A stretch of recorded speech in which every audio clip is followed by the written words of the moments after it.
Good morning and नमस्कार दोस्तों, स्वागत है आप सभी का आपके अपने YouTube channel GK search engine पर।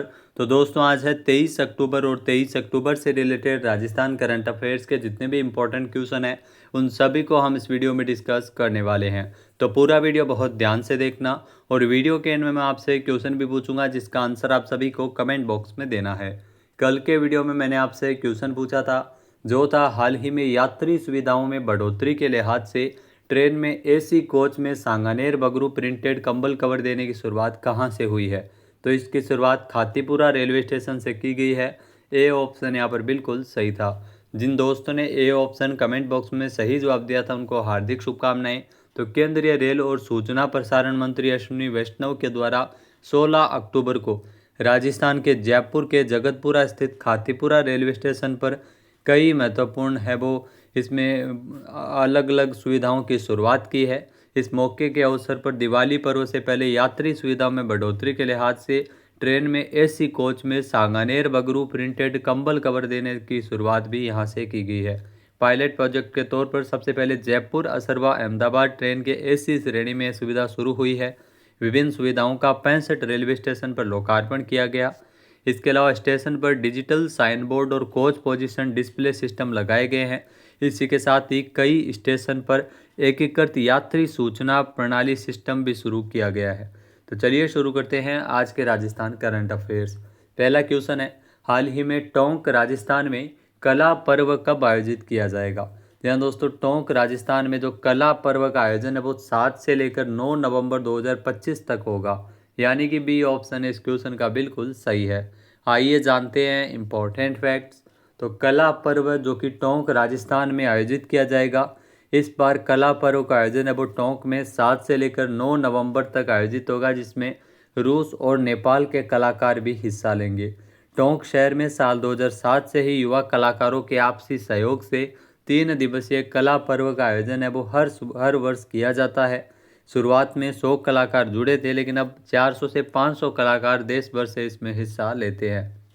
नेक्स्ट जो क्वेश्चन है, हाल ही में किसे जयपुर का नया पुलिस कमिश्नर नियुक्त किया गया है। तो जयपुर के नए पुलिस कमिश्नर नियुक्त हुए हैं सचिन मित्तल, जो आप तस्वीर में देख सकते हैं। यानी कि ए ऑप्शन यहाँ पर बिल्कुल सही है।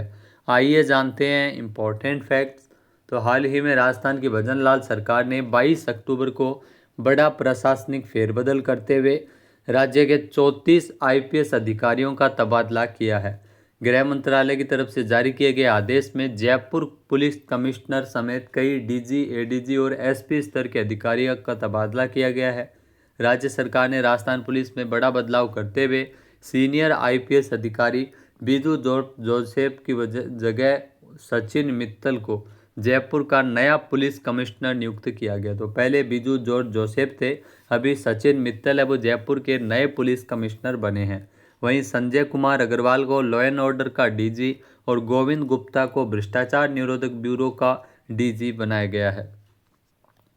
नेक्स्ट क्वेश्चन है, राजस्थान में किस महीने को राष्ट्रीय साइबर सुरक्षा जागरूकता माह के रूप में मनाया गया है। तो अक्टूबर महीना, जिसे राष्ट्रीय साइबर सुरक्षा जागरूकता माह के तौर पर मनाया गया। यानी कि ए ऑप्शन यहाँ पर बिल्कुल सही है। आइए जानते हैं इम्पोर्टेंट फैक्ट्स। तो राजस्थान में अब साइबर सुरक्षा के प्रति बड़े पैमाने पर जागरूकता अभियान है वो चलाया गया था। पुलिस महानिदेशक कार्यालय एससीआरबी और साइबर क्राइम राजस्थान के आधिकारिक परिपत्र के द्वारा जारी करते हुए अक्टूबर माह को वैश्विक स्तर पर राष्ट्रीय साइबर सुरक्षा जागरूकता माह के तौर पर मनाने का निर्देश जारी किया था। यह पहल भारतीय साइबर अपराध समन्वय केंद्र नई दिल्ली के निर्देशों के संदर्भ में की गई थी। इसका उद्देश्य आम जन को साइबर अपराधों से बचाव के लिए आवश्यक दिशा निर्देश प्रदान करना है। राज्य स्तर पर पुलिस अधीक्षक साइबर अपराध राजस्थान और जिला स्तर पर प्रत्येक जिले के अतिरिक्त पुलिस अधीक्षक स्तर के अधिकारी को इस अभियान के तहत नोडल अधिकारी नियुक्त किया गया था। नेक्स्ट क्वेश्चन है, राजस्थान में 7 से 17 अक्टूबर तक 28वें लोकरंग महोत्सव का आयोजन वो कहाँ किया गया। यहाँ दोस्तों 28वां लोकरंग महोत्सव जो कि 7 से लेकर 17 अक्टूबर तक आयोजित हुआ था जयपुर में। यानी कि ए ऑप्शन यहाँ पर बिल्कुल सही है। आइए जानते हैं इम्पोर्टेंट फैक्ट्स। तो जयपुर के जवाहर कला केंद्र में 28वें लोकरंग महोत्सव का आयोजन है वो 7 से 17 अक्टूबर तक किया गया है। भारत की मनोरम लोक संस्कृति और सौंदर्य के कारोबार करने वाले लोकरंग में राजस्थान समेत देश के विभिन्न क्षेत्रों में लोक कलाकार अपनी लोक कलाओं की प्रस्तुति देंगे। इस 11 दिवसीय आयोजन में 28 राज्यों के लगभग 2500 लोक कलाकार अपनी कला का प्रदर्शन करेंगे और शिल्प ग्राम में एक राष्ट्रीय हस्तशिल्प मेला भी आयोजित किया गया। नेक्स्ट क्वेश्चन है, हाल ही में मुख्यमंत्री भजन लाल शर्मा द्वारा मुख्यमंत्री किसान सम्मान निधि योजना की जो चौथी किस्त के रूप में कुल कितने करोड़ रुपए 72 लाख किसानों को ट्रांसफर किए गए? तो कुल 718 करोड़ रुपए की राशि है वो ट्रांसफर की गई थी, यानी कि सी ऑप्शन इस क्वेश्चन का बिल्कुल सही है। आइए जानते हैं इंपॉर्टेंट फैक्ट्स। तो दोस्तों आपको बता दें कि मुख्यमंत्री किसान सम्मान निधि योजना जिसकी चौथी किस्त है वो हस्तांतरित की जा चुकी है। 18 अक्टूबर को धनतेरस के अवसर पर मुख्यमंत्री भजन लाल शर्मा ने नंदबई भरतपुर से चौथी किस्त जारी की थी। राजस्थान के तकरीबन 72 लाख किसानों को प्रति किसान 1000 रुपये की जो चौथी किस्त है वो कुल 718 करोड़ रुपए की राशि है वो प्रधानमंत्री किसान सम्मान निधि योजना के जो लाभार्थी है जिनको मुख्यमंत्री किसान सम्मान निधि योजना के तहत लाभ मिलता है उनके खातों में ट्रांसफर की गई।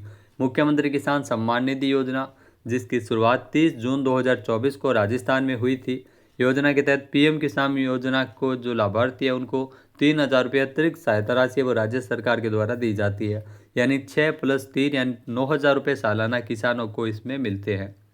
अगला क्वेश्चन है, हाल ही में नवलगढ़ में आयोजित 77वां राज्य स्तरीय सूर्यमंडल फुटबॉल कप 2025 का खिताब किस टीम ने जीता है? हनुमानगढ़ ने जीता है। ए ऑप्शन यहाँ पर बिल्कुल सही है। आइए जानते हैं इंपॉर्टेंट फैक्ट्स। तो नवलगढ़ में 77वां राज्य स्तरीय सूर्यमंडल फुटबॉल कप 2025 का खिताब है वो पेनल्टी शूटआउट में हनुमानगढ़ की टीम ने जीता है। फाइनल में हनुमानगढ़ ने राजस्थान पुलिस बीकानेर की टीम को हराया था। इस टूर्नामेंट में 15 टीमों ने हिस्सा लिया था। प्रतियोगिता में 14 मैच खेले गए। फाइनल मुकाबला हनुमानगढ़ और राजस्थान पुलिस बीकानेर के बीच खेला गया था। नेक्स्ट क्वेश्चन है, भारतीय शिल्प एवं डिजाइन संस्थान तथा राजस्थान की किस संस्था के मध्य 13 अक्टूबर को एमओयू संपन्न हुआ था? यहाँ दोस्तों भारतीय शिल्प एवं डिजाइन संस्थान और राजस्थान के राजीविका के मध्य इस एमओयू पर हस्ताक्षर किए गए थे, यानी कि सी ऑप्शन यहाँ पर बिल्कुल सही है। आइए जानते हैं इंपॉर्टेंट फैक्ट्स। तो राजस्थान में ग्रामीण और स्व सहायता समूह की जो महिलाएं हैं, स्वयं सहायता समूह की महिलाओं की हस्तशिल्प को आजीविका के रूप में सशक्त करने पर काम करने के लिए राजस्थान ग्रामीण आजीविका विकास परिषद यानी राजीविका और भारतीय शिल्प एवं डिजाइन संस्थान के मध्य एमओयू पर 13 अक्टूबर को साइन किए गए थे। इस एमओयू से डिजाइन आधारित हस्तक्षेपों और क्षमता निर्माण के माध्यम से ग्रामीण महिलाओं के कौशल विकास, नवाचार, उत्पाद विविधीकरण और विपणन सशक्तिकरण को बढ़ावा दिया जाएगा। इससे स्वयं सहायता समूह से जुड़ी महिलाएं आत्मनिर्भर बनेगी और उनके उत्पादों को राष्ट्रीय और वैश्विक बाजारों तक पहुंचने में सहायता मिलेगी। नेक्स्ट क्वेश्चन है, हाल ही में भारत और रूस के मध्य इंद्र 2025 नामक संयुक्त सैन्य अभ्यास की शुरुआत राजस्थान में कहाँ हुई थी?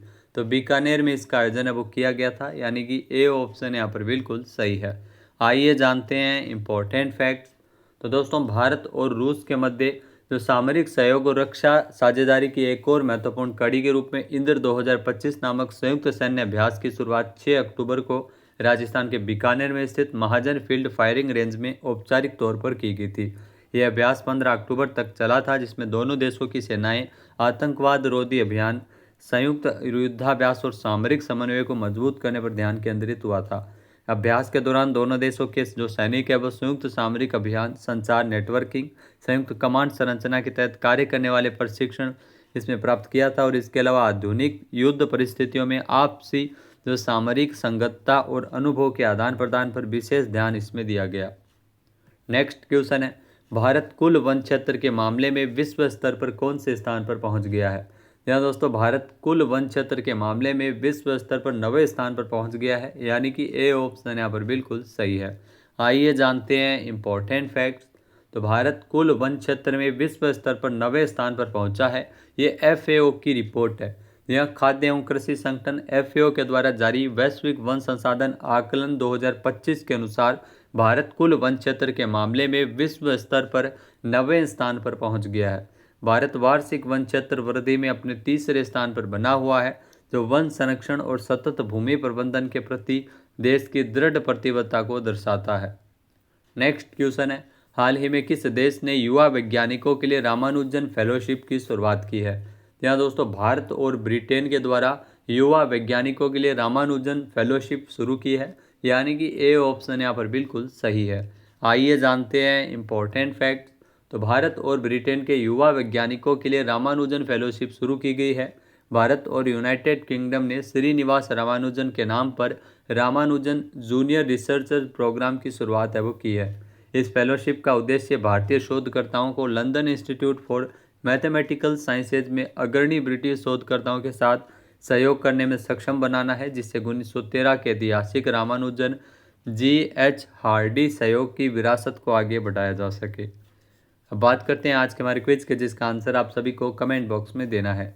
तो आज का क्विज है, हाल ही में कॉन्डे नॉस्ट ट्रैवलर UK की रीडर्स चॉइस अवार्ड 2025 में भारत का नंबर 1 होटल कौन सा घोषित किया गया है। एक बार फिर से सुनिएगा, हाल ही में Conde Nast Traveller UK readers choice award 2025 में भारत का नंबर 1 होटल कौन सा घोषित किया गया है। सही आंसर आपको कमेंट बॉक्स में देना है। और अगर ये वीडियो आपको पसंद आए तो इसे आप लाइक और शेयर करना बिल्कुल ना भूलिएगा। चैनल पे नए जुड़े हो, सब्सक्राइब नहीं किया है तो अभी सब्सक्राइब बटन पर क्लिक करें। इस वीडियो की जो PDF फाइल है वो आप वीडियो के डिस्क्रिप्शन बॉक्स से डाउनलोड कर सकते हैं। क्वेश्चन आंसर आप वोट करके भी कर सकते हैं। वीडियो देखने के लिए धन्यवाद। जय हिंद, जय भारत, जय राजस्थान।